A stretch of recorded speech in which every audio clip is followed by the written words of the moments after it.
Slogan দিয়ে সময় নষ্ট করবেন না কেউ প্লিজ।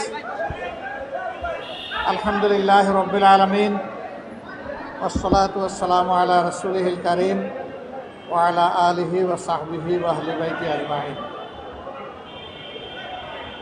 বাংলাদেশ জামাত ইসলামী ঢাকা মহানগরী উত্তর কর্তৃক আয়োজিত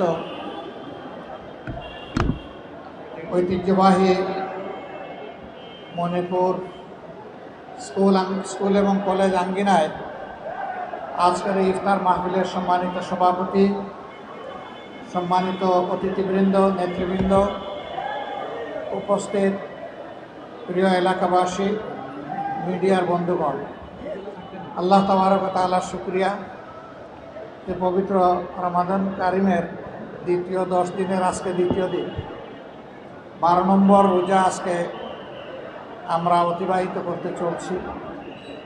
আল্লাহ তাআলা সুসংবাদ দিয়ে আমাদেরকে বলেছেন, প্রথম 10টা দিন রহমতের, দ্বিতীয় 10টা দিন মাগফিরাতের, তৃতীয় 10টা দিন জাহান্নাম থেকে মুক্তি পাবার।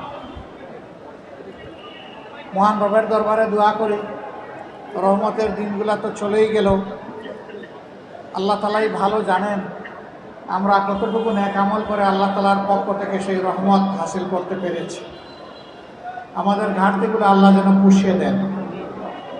মাগফিরাতের দিনগুলো শুরু হলো, আল্লাহ যে কয়টা দিন, যে কয়টা মুহূর্ত আমাদেরকে হায়াত দিবেন, আমরা যেন আল্লাহ তাআলার পছন্দ মতো কোরআন নাজিলের এই মাসে, কোরআনের বিজয়ের এই মাসে, বদর যুদ্ধের এই মাসে, মক্কা বিজয়ের এই মাসে আমরা যেন আল্লাহ তাআলার পছন্দ মতো বাকি দিনগুলো আমল করতে পারি। আল্লাহ যেন আমাদেরকে তৌফিক দান করেন।